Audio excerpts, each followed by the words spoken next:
Graham, good to see you again. I'll start with your latest recruit, Callum Kavanagh. Just tell us a bit about him and why you wanted to bring him to the football club.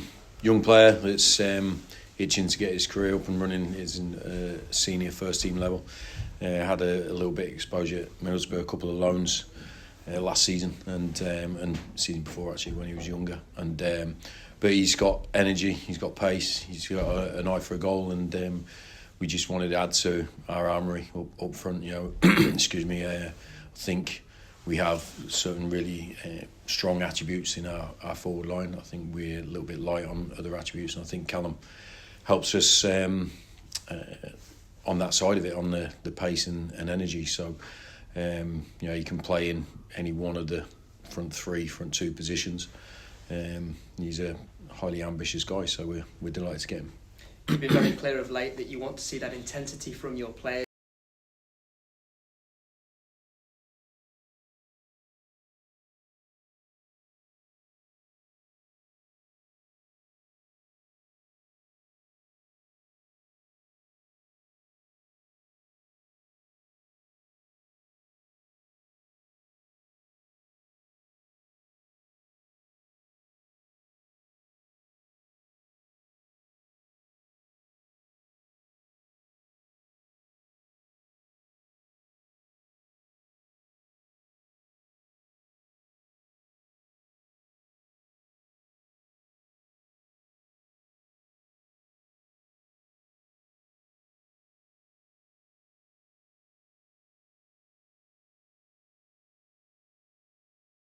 Delighted he decided to come to us. Does he arrive ready to go? It's one of them where, if you ask him, probably yes. We've had a look at him at training today. He played a game last week, I think, and we wanted to see him in training, but it was a lighter day today because of, obviously it's a Thursday and we had the game on Tuesday, so not been exposed to that. But he comes straight into our thinking for the squad on Saturday without a doubt. Yeah, so we just have to make that decision, look at him again tomorrow, speak to him himself, and see if he's a viable option for us. But we brought him here to compete and play. Given his age, given the length of deal as well, how much potential do you see from him as well? How much development could there be with him? Well, I think with young players, it's endless. I think there's a lot of things that you have to have. They're never perfect. They never have every attribute. But what you got to do is try and judge and ascertain their strongest qualities, because that's why we try to focus on the players, what they can bring. But if there's things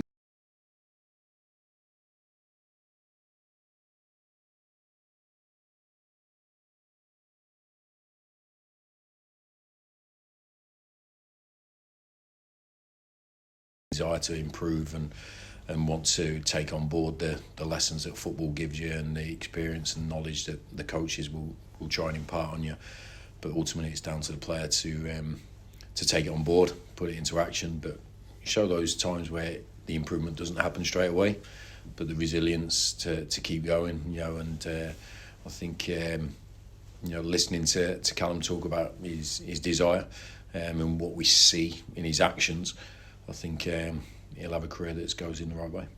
In terms of any further incomings, is that you done now for business in the window, or could there possibly be more? Yeah, we're not looking right now. We're not chasing anything at the moment, but we're still listening. We're still being aware of potential players that we feel can improve us right now. I don't believe we have to go and get players that are maybe for the future. I think we've got our own players already here that are sort of protect us in that time frame for the future. It's about, is there a player that could potentially help us right now?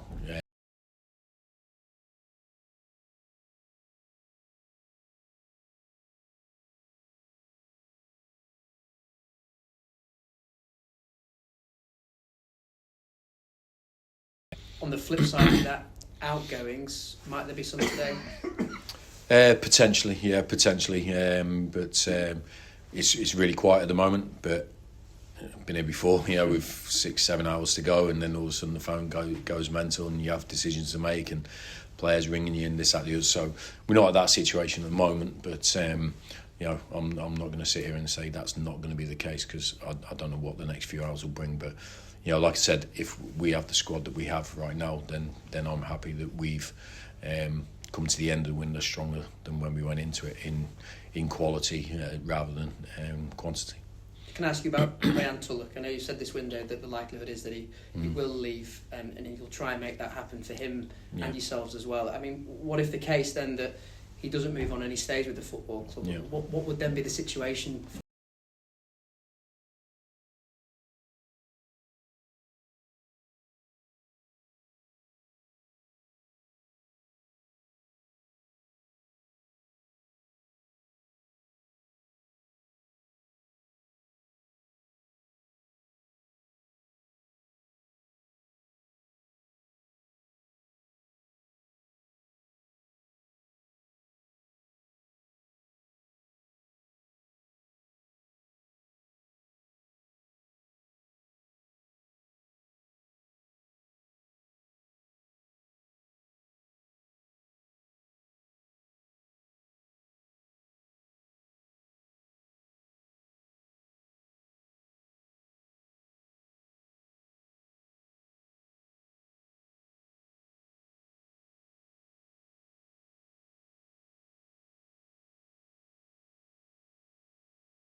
Successful in getting it down to that competitive size that you spoke about? We have at the moment, but we have a few injuries. So Alex Patterson, Jamie Walker, Dan Yogoki.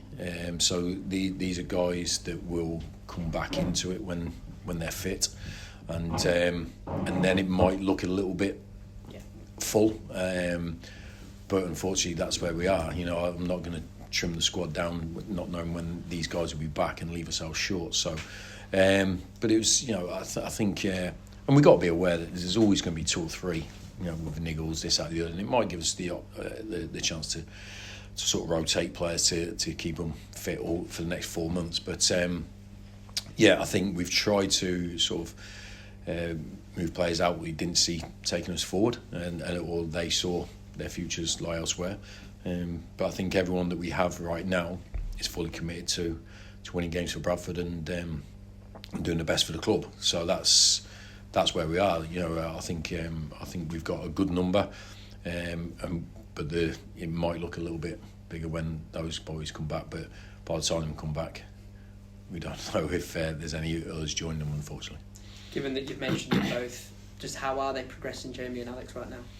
Yeah, Pato's still on crutches, unfortunately, after his operation. But that's just a time frame thing where he had to be on them just for safety precautions. So, but he's working hard every day in the gym. Jamie is, he's almost like he's got to a point where we think he's right there for us, and but he's still there, So he's still not been out on the grass with us. But he is getting better. But He's really slow at the moment, what we don't want to do is just get desperate, bring Jamie back in, or push him, pressure him to come back in, and he's not right, because that would be a nightmare if we did that. We wouldn't do that to any player, and certainly not at this stage of the season. I was going to ask you that. How fine a balance, how difficult a balance is that as a manager when you've got a player that's been so influential for you, and he's so close, but you've obviously got to have his best interests at heart as well. It's the right thing to do. We try to do the right thing to do. We try to resist temptation to do the wrong thing, but for short-term gain. I think we've got we're still early here in our tenure. We want to put foundations here about how we do things, and so players can learn to trust us that we're not going to put them at long-term risk and stuff like that. But it takes time for our actions to build that trust, and that's where we are. So I've been in the game long enough to know that you can't win games with a physically compromised team. So no matter how good that player is for you, if he can't play at the level that's required to win games, then he's going to let himself down, he's going to let the team down. So for me, I want to believe that we have players good enough to play in the team and not put an injured player in the team, because I think it disrespects the players who are fit and train every day, and they go, well, how bad must I be if they're putting this guy? That's how I see it, and I want to respect all our players. So for me, when Jamie's up and running and training with us, and we're sure that he can start a game, then he comes back into contention. But he's not at that stage at the moment, unfortunately, which we did think he would be by now. We'll just fingers crossed it soon. And Tyreek Wright.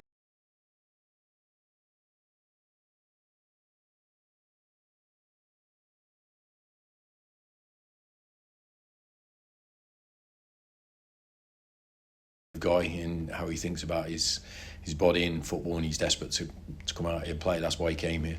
So, but it was nowhere near the severity of Jamie's injury, at first anyway. So, it'll be down to his powers of recovery, the treatment he gets, and and then try and get him back up to speed. But we've got to be conscious of the fact that he didn't play much football before here, either, and so we just don't want a recurrence of what happened to him 2 weeks ago. Have you picked anything else up, or are you okay elsewhere?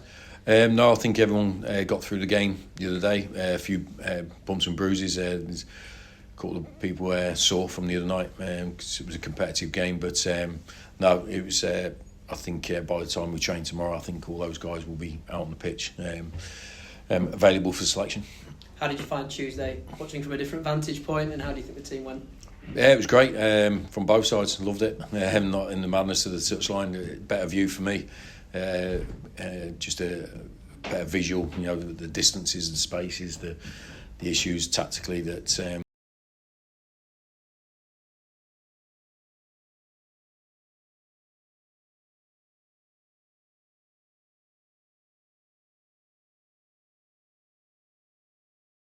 Things that we didn't do well enough in the previous two games, but how we could fix that by a little tactical tweak, which seemed to give us a bit more discipline, a bit more control in our press. So that was good to see that the players took that on and got through that period at the start of the game, not putting ourselves under pressure, and allowed ourselves to build into the game confidently, and then. Win the game with a great bit of skill. But we had some really good opportunities before that. Two wing backs having clear-cut chances and things getting flashed across the box. So I thought the performance was a really good all-round performance on both sides of the game. We'd like to score another one, certainly before we went down to 10 men, because the last 15-20 minutes was a bit nervy, but. We were aware there was a lot of tired legs out there at the end of the game, but we were also conscious of the fact that if they got an equaliser, then it goes to penalties, and a lot of our penalty takers were on the pitch. So it was a balancing act of whether we take a few of them off and go hold out for the 1-0 win, or do what we did, and we put confidence in the players that were there, and they managed to see out the game in that difficult period at the end. I asked Chris a similar question after the game, but just how needed was that win for you as a group after? I know how disappointed you were on Saturday after Swindon. Yeah, it was because like I said, how disappointed we were after Swindon. I still feel we've got a good squad. I still think we've got honest players that motivate, that want to do the right things. We just didn't get it right in the two games. Less so the Salford game. We have to give credit to the opposition on both games because there's always two teams competing. But certainly we let ourselves down in the second game at Swindon without a doubt in our performance. But I want these players to understand that we don't just go mad on back of one bad performance and think everyone's rubbish. We don't. We know they're good players, but we're here to help them. We're here to help them improve. We all want the same thing. We all want to do well for Bradford City. And Tuesday gave us the confidence and actually rewarded us for our belief in the squad. And that's what I feel. I think I said there wasn't going to be major surgery in January, and I didn't believe we needed to do that. It's a difficult month sometimes. It can disrupt things in different ways. So once we get through it, the players will understand that's it. This is the group that's going to do their best for the club. So I was delighted for the players because honestly they are honest. They are hardworking. We come in every day and they want to do it. So the pain of defeat is sore, and then the pain of people being disappointed is sore as well, and that goes for our fans as well. We don't want them going home peed off because we haven't done it. We don't want the players thinking bad of themselves on their day off on a Sunday. We want everyone to enjoy their jobs, enjoy coming to watch their team play, but sometimes we just don't reach those levels, and we didn't do that at Swindon. I was quite honest about that with the players and with yourselves. I'm not blind, but hopefully Tuesday gave us enough belief that there's a good team in that squad, and but we just got to replicate the things that we did well on Tuesday. After the game, Chris said to us that he felt like Kevin McDonald in particular had a very good game and at times ran the show for you. How close is he now, Graham, in pushing for a starting spot in the League 11? And the same question for Harry Chapman as well, who provided that moment of quality. Yeah, I spoke to Kev a couple of times after coming in, and maybe a month ago or something, I think, before he played at Derby, because he just wanted to see where he was, with me and everything. I was well aware of how much he'd missed training. Obviously aware of his issues a couple of years ago, but his training had been non-existent while he was taking control of the team. So I wanted to give him the time to get up to speed with the training, with how we want to play and this, that, the other. And then when we got to the Derby game, he lasted longer than what I foresaw. I was hopeful of an hour. Did more than that, had a great result. And then we just want to, but it's throwing him in for the next 4 or 5 games after that. I don't think we'd have Kevin available for us now. That's me personally, just going off my experience of football and players. So you saw the difference in he got through 90 minutes no problem the other day, so he's improved in the last 2-3 weeks. We want that improvement to continue, because listen, I don't have to be an expert in front of you guys telling you how good Kevin McDonald is as a footballer.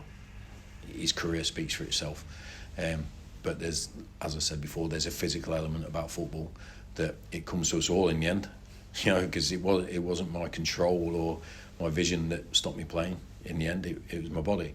So it does that, but what we're trying to do is give Kev the base of a good chunk of training before exposing him to the consistent game programme that you face in English football. And over the Christmas period and January, it's so busy. So I was delighted that he played. From my vantage point, it was actually a joy to watch him. Yeah. That's what I felt. I was just like, that's just class. And that's what I love. And so our challenge is, and his challenge is to get up to the level where he can go bang, bang, bang, game. And it ain't going to happen overnight.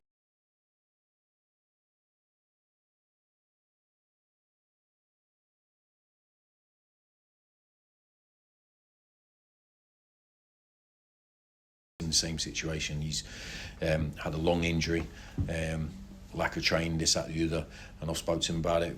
We've spoken to him about how we fix that together.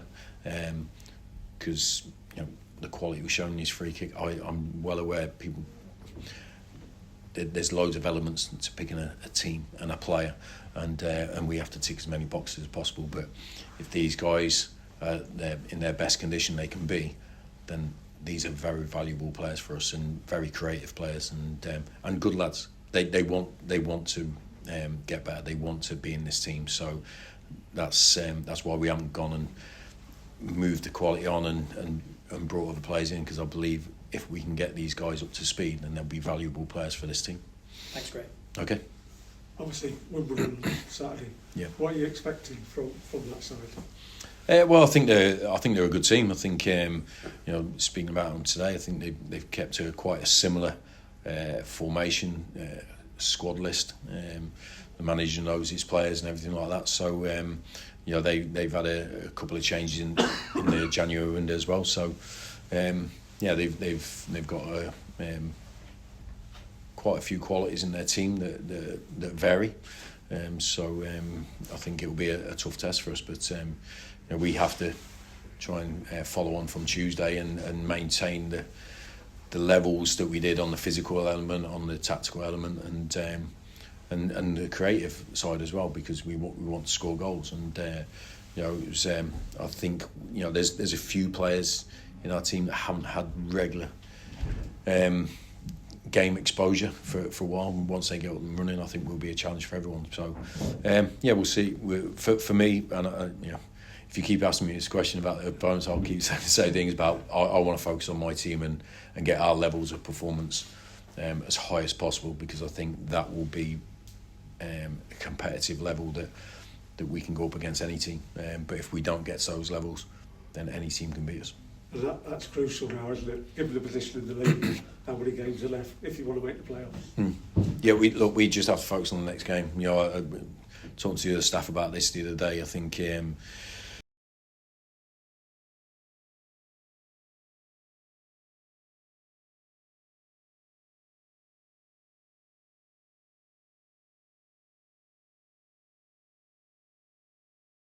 at the end of the day, I think they've got to think of the next challenge, and take that on. So that's what we're just going to focus on now for us, because winning games is we want to feel good about ourselves. We want our supporters to feel good about the team. No one takes any joy, any pleasure from not performing and not winning. It's just a bad feeling, regardless of even if it's a league game or not.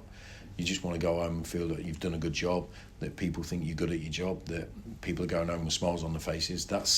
I think that's a good goal to aim for, to be honest. I think if you do that and achieve that, then you're in a good place.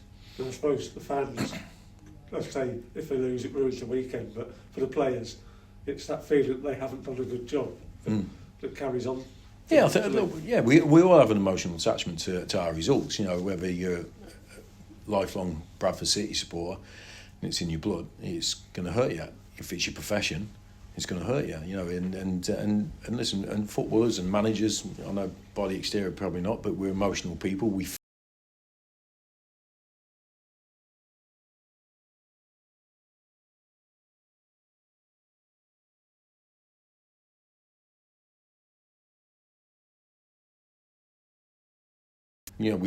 But football's a sport where you have to understand both sides of it and not to get too down on one side and not too high on the other, because it's a flip of a coin a lot of the time. So, but yeah, we make no mistake, the players and the staff feel results as well.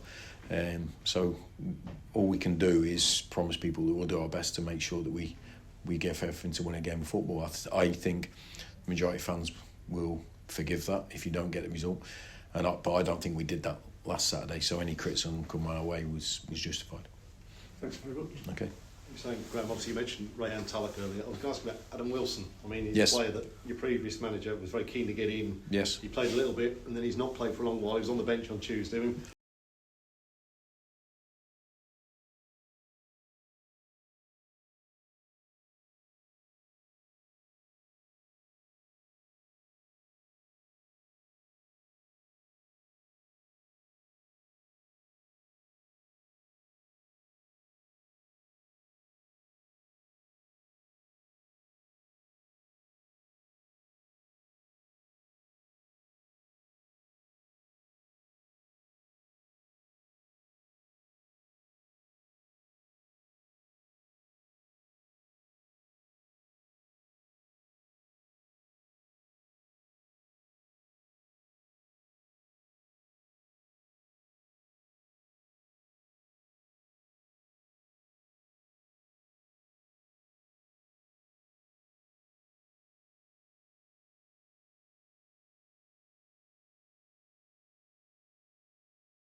always opportunities to show that you can do what you know that you can be in a team, and I feel Adam's training in the last couple of weeks has improved.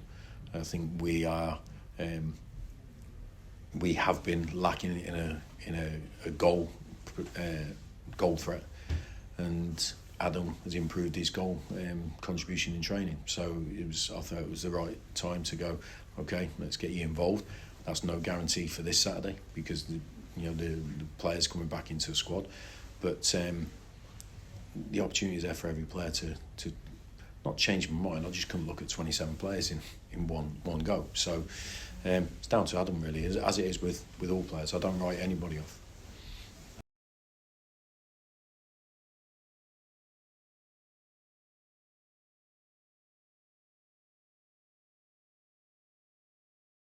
A lad at that age might need a while to sort of get accustomed with their surroundings. Yeah, I think his first loan he was 18. I think so. I think he was a second year apprentice. So, but when we spoke to him about that, he was really, really honest, and he said he enjoyed it. Went out. He goes, I just couldn't score. And I said, oh, why was that? I just couldn't score. He didn't put it on anyone else. He didn't say, oh, the pitch was rubbish or the service was crap and all that rubbish. He didn't make any excuse. He said, I just couldn't stick it in the back of the net. I had chances and I should have done it. That for me showed like a humility that he needed to improve somewhere, but he was taking it on board that where he can improve, not the whole game of football. And so that I think he's, and I think sometimes it's difficult for players going out on loan.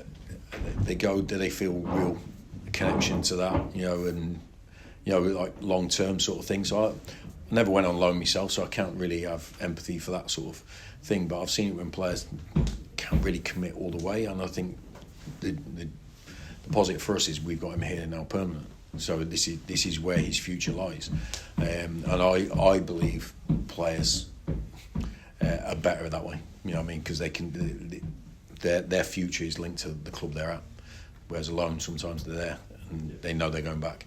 So for me, I think we've got him in the best position because he's ours now, and I think he wanted to do that. I think he was desperate to get into a place where he had a genuine opportunity to play first team football. He was at a superb club at Middlesbrough, playing at a fantastic level, but sometimes players have to take a step back to take a step forward, and I'm sure that's the case with Callum.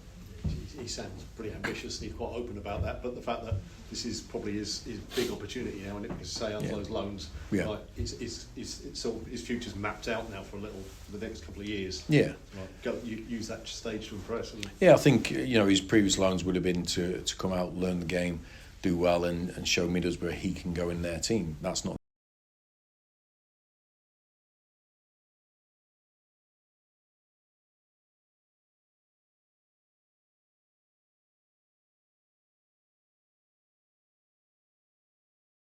So, but he's got an opportunity now to prove that he's got what it takes to score goals at a regular level, and win games at a competitive level, and show the attributes that's needed for high level football. And that's as much as a player can ask for, really, the opportunity. But he's going to have to fight for it. That's the thing. And what we wanted is genuine competition, and I feel we have that now.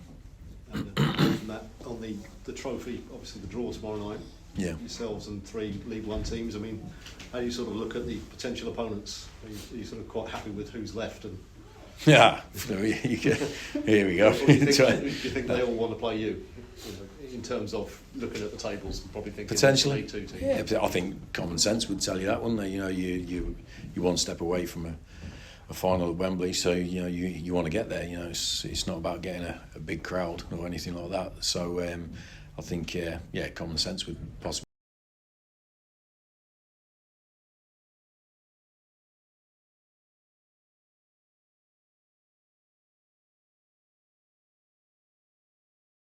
Looking at it and going, oh, I think I prefer these, or I don't fancy that.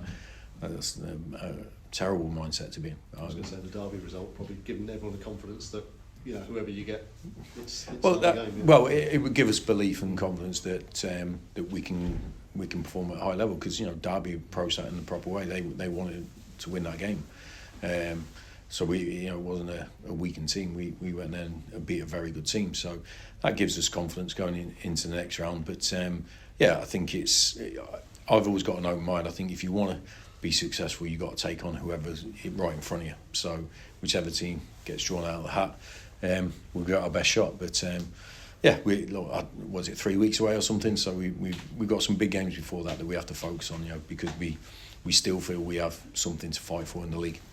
So we have to focus on that. But we've enjoyed the cup so far, and hopefully we'll enjoy the next step.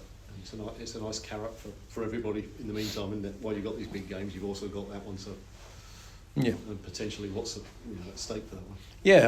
But as I was saying before about focusing on the next game and not at the end of the league table or the end of the cup run, whatever it is, where it goes. I think we've really got to shorten our targets and go look at the next game. But I think it's exciting for everyone. I love that competition, for the opportunities it gives us at this level.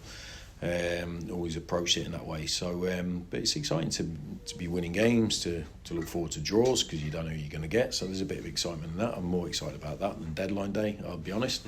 So it's good. It's good for the club. I think it's the first time been to this round as a club. So it's every credit to the players because we have changed the team, a lot, and that's what we're trying to build. And it takes time, but we're trying to build a belief in this squad that we trust them. That's why I wanted to give them the opportunities in the other games, and was fully confident that they would perform for themselves and for the team. So if you look at the league run we had prior to Christmas and the cup games we had, it's probably included 18, 19, 20 players in that. So when we whittle it down to those players, we know they can win. We just got to get a consistent group going. But I think it's like I say, there's never a negative if you win it, and so we'll look forward to it when it comes around. But let's focus on Saturday first.